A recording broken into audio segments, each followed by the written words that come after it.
하나님께서 지금도 변함없이 우리를 인도해 가고 계십니다.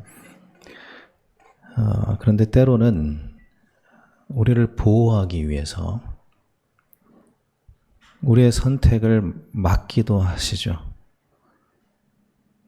그때 우리가 이제 조급해서 하나님을 섣불리 판단하거나 우리 마음대로 인생을 해석하거나 내 마음대로 선택하지 않도록 주의해야 됩니다. 우리가 하나님을 인정한다면 가장 먼저 인정해야 될 것이 뭐냐면 하나님의 주권이죠. 하나님이 내 인생의 주인이다. 하나님이 내 삶을 인도하고 계신다라는 것을 신뢰해야겠죠.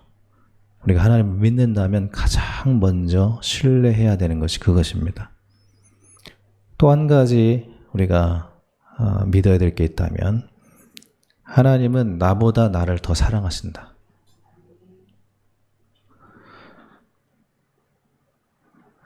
우리는 자주 우리 자신을 학대하기도 하지만 하나님은 나의 약점까지도 사랑하신다.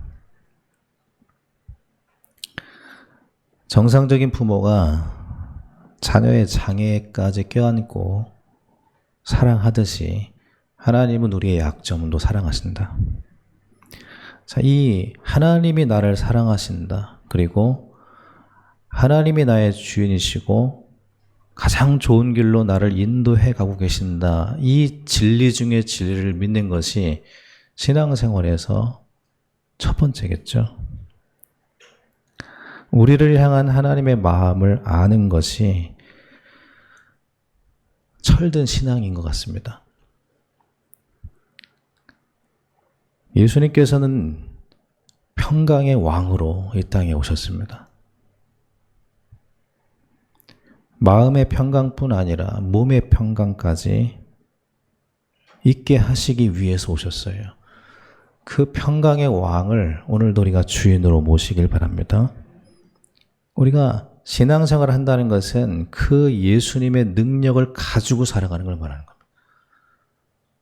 평강의 왕의 능력을 가지고 사는 것, 그게 신앙생활이죠. 사망의 왕노릇 하거나 혼란을 일으키는 혼란의 왕노릇을 하거나 갈등과 분열의 왕노릇을 하는 것이 아니라 예수 그리스도 안에서 평강의 왕을 누리는 우리의 삶이 되길 바랍니다. 생명의 왕, 평강의 왕이 우리 안에 계십니다. 그 능력을 가지고 살게 하소서. 이게 우리 기도 제목인 거죠. 내 안에 계신 그 왕의 권세를 누리게 하소서. 우리가 삶을 살다 보면 조급함이 우리의 왕 노릇하려고 하는 때가 많습니다. 상황을 보니까 자꾸만 조급함의 종이 되려고 하는 때가 있는 거죠. 그때마다 우리가 돌이켜야 됩니다. 돌아서야 됩니다. 내 안에 계신 참 평강의 왕의 능력을 누리게 하소서. 평강의 왕을 누리는 이 삶으로 돌아가야 되는 거죠. 우리 안에 계신 예수님은 창조주시고 우주 만물의 주인이십니다. 능력의 왕이시고 모든 것을 다 하실 수 있는 분이세요.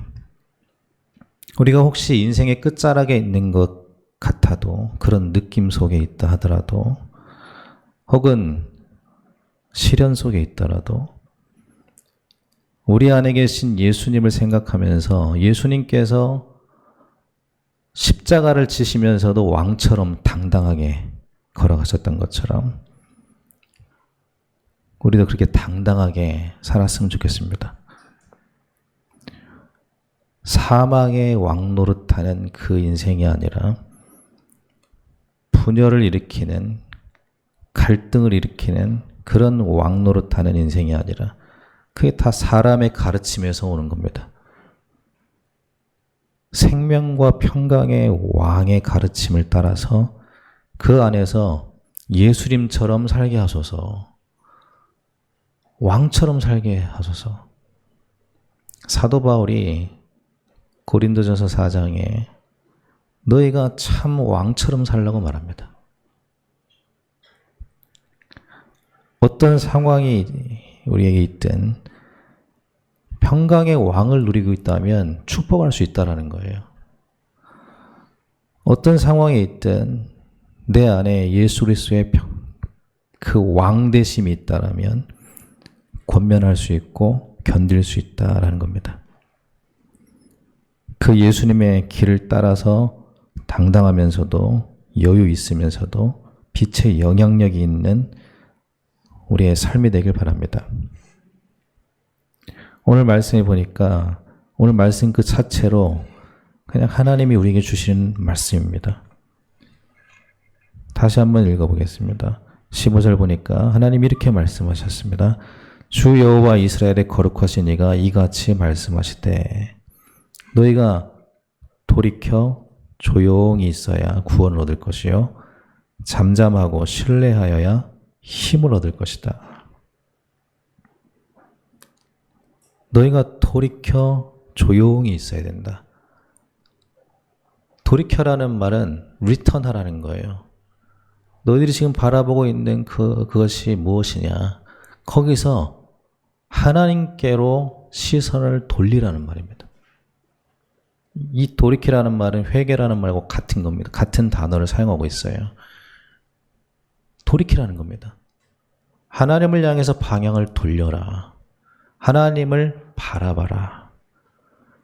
그리고 조용하라는 거예요. 하나님을 바라보고 그리고 조용하라는 겁니다. 그 조용하라는 말은 그냥 입 다물고 가만히 있으라는 말이 아니고 하나님 바라보고 하나님 안에서 안식하라라는 말입니다. 하나님 안에서 안식해라. 하나님께서 6일 동안 창조하시고 7일째 안식하시죠. 안식은 어디에 있는 겁니까? 이 땅의 안식은 하나님이 계시는 곳에 있는 겁니다. 하나님이 머무는 곳에 안식이 있는 거죠. 하나님 바라보고 하나님이 머무는 곳에 내가 있어라. 그 안식 속에 들어가라. 그리고 잠잠하라.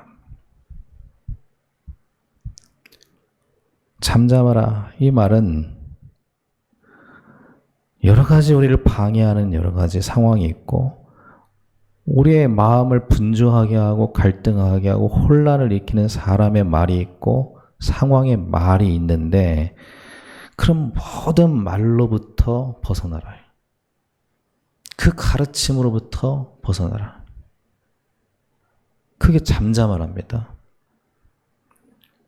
그리고 나서 뭐 하라는 겁니까? 하나님을 신뢰하라는 겁니다. 하나님을 신뢰하라. 하나님의 말씀을 신뢰하라. 그리하여야 너희가 구원을 얻고 힘을 얻게 된다.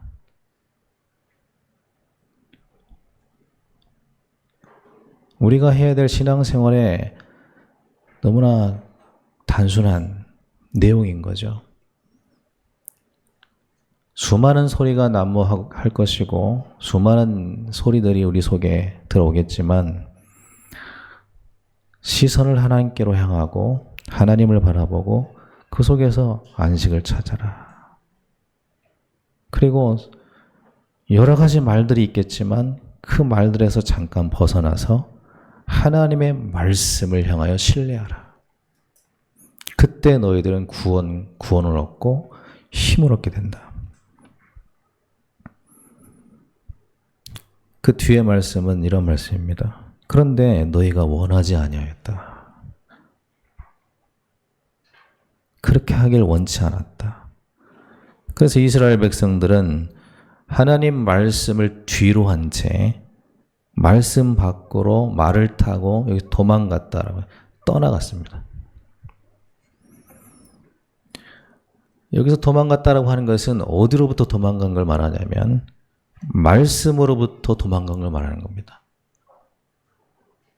하나님을 향해야 될 시선을 등을 돌리고 말씀을 뒤로 한 채 말씀 밖으로 떠나간 걸 말합니다. 너희들이 말씀 밖으로 떠나갔다. 근데 그 떠나간 방향이 어디냐면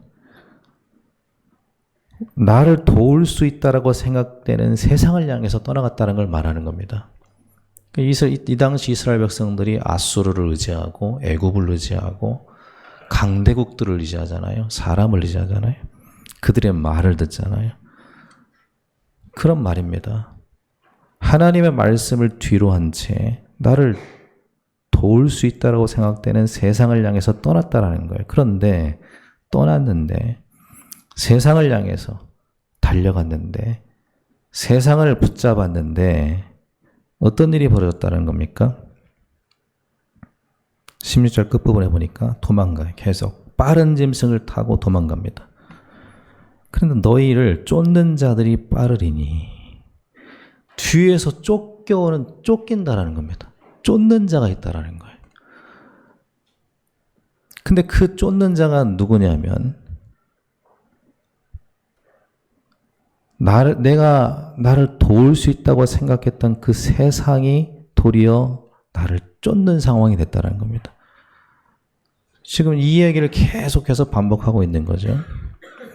애굽을 의지했는데 애굽이 너를 압박할 것이고 아수르를 의지했는데 그 아수르가 너를 무너지게 만들 것이다.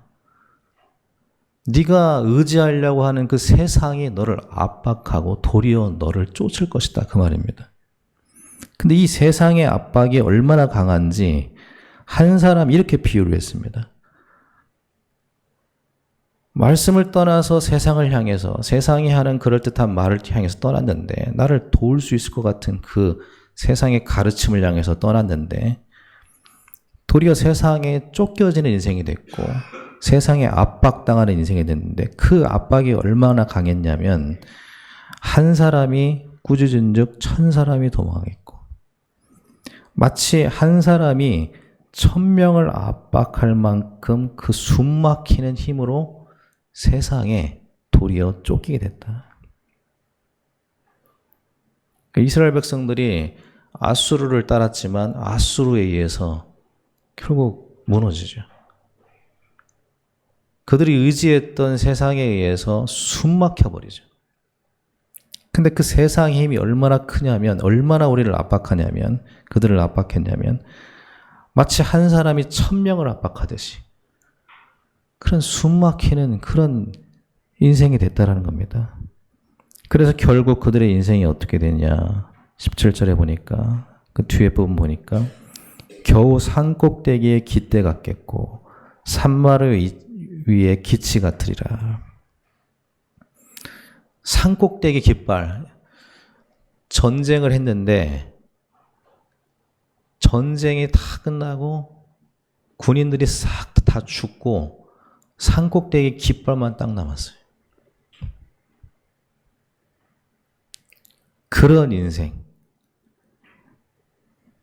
모든 사람들이 다 죽고 쓸쓸한 깃대처럼 하나 딱 남아있는 언덕 위에 아무것도 남아있지 않는 그 언덕 위에 깃대만 딱 남아있는 그게 허무하고 초라하고 허망한 인생을 말하는 거죠. 인생이 그렇게 된다. 이 얘기를 합니다. 세상을 따라가던 성도의 백성, 하나님 백성들의 결국은 마치 언덕 위에 다 죽고 사라지고 혼자 남아있는 언덕의 깃대 같다. 쓸쓸한 인생, 공허한 인생을 말하는 거죠. 그런데 18절에 보면 이렇게 말씀을 합니다. 이어서 말씀을 합니다. 이 말씀을 우리가 하나님의 말씀으로 듣고 잘 붙잡아야 되는 말씀인 거죠. 그러나 여호와께서 기다리신다. 그 쓸쓸한 깃대 같은 백성들에게 다시 말씀하시는 거예요. 그 마른 뼈같이 아무 힘없이 쓰러져 있는 이스라엘 백성들에게 다시 말씀을 해주시는 겁니다. 여호와께서 기다리시나니 이는 너희에게 은혜를 베풀려 하심이요 일어나시리니 이는 너희를 긍휼히 여기려 하심이라. 하나님께서 기다리신다는 겁니다. 왜 기다리냐면 은혜를 주려고, 긍휼을 베풀려고 기다리고 계신데요. 하나님을 떠나서 세상의 가르침을 따라 갔는데, 그래서 홀로 쓸쓸하게 인생이 허망하게 되었는데, 그들을 버리지 않고 그들을 기다리신다는 겁니다. 은혜를 베풀기 위해서 기다리신다. 긍휼을 베풀기 위해서 기다리신다. 그러므로 뒤에 끝까지 읽어보겠습니다. 대저 여호와는 정의의 하나님이시라. 그를 기다리는 자마다 복이 있도다. 그러니까 우리가 회복해야 될 것은 뭡니까? 하나님을 기다리라는 거예요. 가만히 잠잠히 좀 조용히 하나님을 기다려라. 섣불리 판단하거나 움직이지 말고 하나님을 기다려라. 하나님은 지금 은혜를 주려고 기다리고 있다. 하나님이 일어나셔서 긍휼을 베풀려고 지금 기다리고 있다. 우리가 기다리는 그 기다림을 기다리고 있다.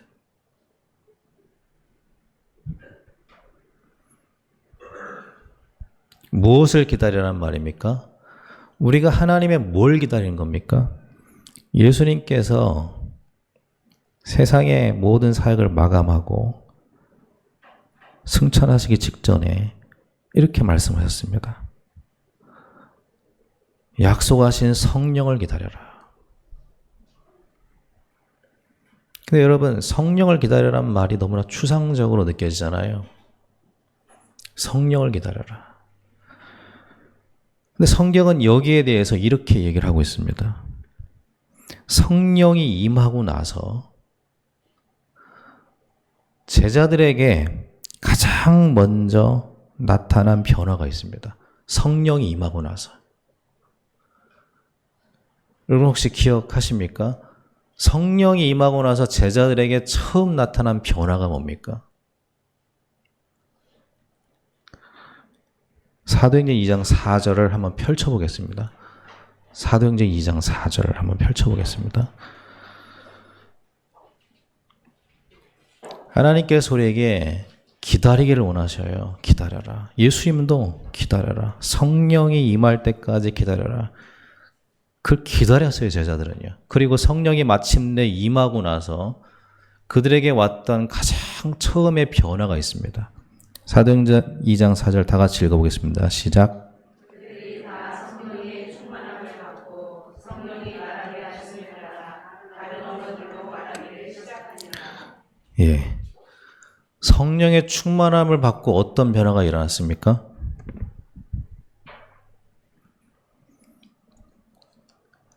여기 성경 말씀 있는 그대로 한번 말씀해 보세요.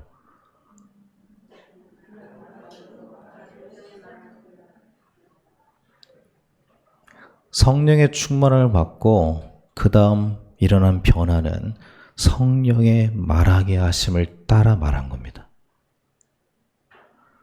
바울은 이걸 이렇게 얘기했습니다. 성령의 가르침을 받으라. 성령의 말하게 하심을 따라 말하기 시작한 거예요. 하나님이 가르쳐 주신 말씀을 따라서 살기 시작한 겁니다. 이게 초대교회의 모든 능력의 시작이었습니다. 제자들이 뭐 하기 시작하죠? 성령의 가르침을 따라서 말하기 시작해요.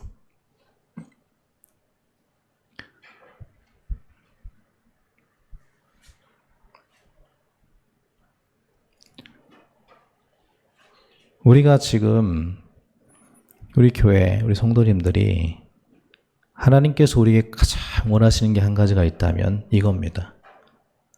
하나님의 말씀의 가르침을 따라서 사는 거예요. 들으라는 겁니다. 내가 너에게 하는 말을 들어라. 내 생각대로 사람의 가르침을 따라서 섣불리 움직이지 말고 좀 잠잠하고 조용하게 기다려라. 뭘 기다리냐면 성령이 내게 하시는 말씀을 기다려라. 그 말씀에 힘이 있고 구원이 있고 능력이 있는 것이다. 우리의 힘이라고 하는 것은 우리 안에 있는 게 우리 자신에게 있는 게 아니라 하나님께 있는 거잖아요. 다르게 말하면 하나님의 능력은 하나님 말씀에 있는 겁니다. 그 말씀이 창조의 능력이고 그 말씀이 치유의 능력이에요. 그 말씀이 이 땅에 오셨는데 그분이 평강의 왕이십니다. 말씀 안에 평강이 있어요. 우리가 가져야 될 것입니다. 우리는 평강의 왕 노릇을 해야지 혼란의 왕 노릇을 하면 안 된다는 겁니다. 아무리 많은 말을 해도 그게 혼란을 일으키고 갈등과 분열을 일으키는 말이라면 우리는 평강의 왕 노릇을 하고 있는 게 아니에요. 예수님을 누리고 있는 게 아닙니다. 쫓기고 있는 거죠, 세상에. 세상의 가르침을 따라가는데 오히려 세상에 쫓기고 있는 겁니다. 깃대같이 홀로 서 있는 거예요. 사람의 가르침이라는 것은 예수님의 말씀에 의하면 더러운 음식과 같습니다. 그 더러운 음식을 먹기 때문에 마음이 더러워진다는 겁니다. 하나님의 말씀을 먹어라. 성령의 가르침을 받아라. 조용히 잠잠하게 하나님이 나에게 뭐라고 말씀하시는지 듣는 은혜가 있게 되길 바랍니다. 듣는 거예요. 마치 광야에서, 여러분 광야는 원래 뜻이 뭐냐면 하나님 말씀을 받는 곳이라는 뜻이 있습니다. 광야는. 그런데 이 광야에서 가장 중요했던 건 뭡니까? 불기둥과 구름기둥이 움직일 때 같이 움직이는 거예요. 움직이지 않으면 뭐 하고 있습니까? 기다려야 돼요. 가장 중요한 거 그게 하나님의 인도를 받아가는 거. 신앙생활은 간단하게 말하면 두 가지입니다. 하나님의 말씀을 듣는 것과 기도하는 것. 우리가 하나님 말씀을 정말로 듣고자 한다면, 그리고 듣는다면, 여기 대중에게, 회중에게 하는, 모두에게 하는 말씀이 아니라 나에게 하시는 말씀을 듣는다면 그 사람은 구원과 힘이 있는 인생을 살게 된다는 겁니다. 능력이 있다라는 거예요. 여러분, 물이 높은 곳으로 거꾸로 올라가려고 하면 반드시 인위적인 힘이 필요합니다. 힘들어요. 끌어올리는 인위적인 힘이 필요해요. 그러나 물이 아래로 흘러가는 것은 자연스럽고 힘이 필요 없습니다. 신앙생활이 원래 그런 겁니다. 신앙생활을 쥐어짜고 위로 올라가려고 애써서, 그게 신앙생활이 아니고 신앙생활은 아래로 흘러가는 물과 같은 겁니다. 근데 이 시작점이 뭐냐면 사도행전 2장 4절에 성령의 가르침을 받는 겁니다. 하나님의 말씀, 내게 하시는 하나님 말씀을 따라서 내가 오늘 한 걸음을 걸어가는 것. 거기에 초대교회의 역사가 시작됐습니다. 그러니까 베드로의 그 성령이 하시는 말을 따라서 베드로가 말했을 때 수많은 사람들이 그 음성을 듣고 역사가 일어나요. 베드로가 떠들어댄 게 아니죠. 성령의 말하게 하심을 따라서 말했을 때. 우리의 모든 삶이 이와 같은 걸음이 되어야 되는 겁니다. 성령의 말하게 하심을 따라서. 신앙생활은 그렇게 어려운 게 아니고 자연스럽게 왕의 능력을 누리는 겁니다. 내 안에 계신 왕의 능력을 누리는 거예요. 내 안에 왕이 계시잖아요. 모든 병을 다스리시는 왕이 계시잖아요. 그 왕을, 내 말이 너희 안에 있으면, 너희가 내 안에, 내 말이 너희 안에 있으면 무엇인지 원하는 대로 구하라. 내가 말씀을 듣고 기도하는 것, 그게 신앙생활인 겁니다. 많은 소리들이 있을 겁니다. 수많은 소리가 난무하고 어려운 상황들이 우리를 둘러싸고 있겠지만 그 속에서 하나님의 말씀을 듣는 은혜가 있게 되길 바랍니다. 그 말씀이 들어갈 때 에스겔이 말씀을 태어날 때 마른 뼈가 군대가 되었어요. 군대는 힘을 상징하는 겁니다. 말씀이 들어가면 생명력, 힘이 일어난다는 거예요. 우리 안에 말씀의 생명력이 있게 되길 바랍니다. 그 말씀이 우리 안에 차고 넘칠 때 에스겔의 성전이에요. 그것이 흘러 넘치는, 흘러 넘치는 것이 강이 되고 닿는 곳마다 살아나요. 우리 안에 하나님의 말씀이 채워지게 되길 바랍니다. 질문해야 돼요. 하나님은 내게 뭐라고 말씀하시는가? 수많은 소리들이 난무하는데 상황적으로 이 말 저 말, 상황이 하는 말들이 있고 내 안에 깊은 상처들이 하는 말들이 있습니다. 내 상처가 치유될 수 없다. 나는 너무 깊은 상처를 갖고 있다. 그러나 하나님은 말합니다. 욥의 상처를 치유하신 하나님께서 모든 상처를 치유할 수 있다. 하나님은 우리의 왕이셔요. 모든 걸 다스리시는 왕이십니다. 우리 안에 풍랑을 잠잠케 하는 왕이십니다. 그 왕을 말씀으로 누리게 되길 바랍니다. 그 안에서 우리는 성장하게 되는 겁니다. 생명은 반드시 자라게 되어 있거든요. 생명의 말씀, 예수 그리스도의 말씀이 우리 안에 들어오면 자라게 되어 있습니다. 그게 성장이죠. 그 평강의 왕, 예수 그리스도, 이 말씀이 우리의 왕이 되시도록 오늘도 우리가 예수님을 왕으로 모시고 우리 귀를 기울여서 하나님은 내게 뭐라고 말씀하시는가? 그 말씀을 기다리고 귀를 기울이시기 바랍니다.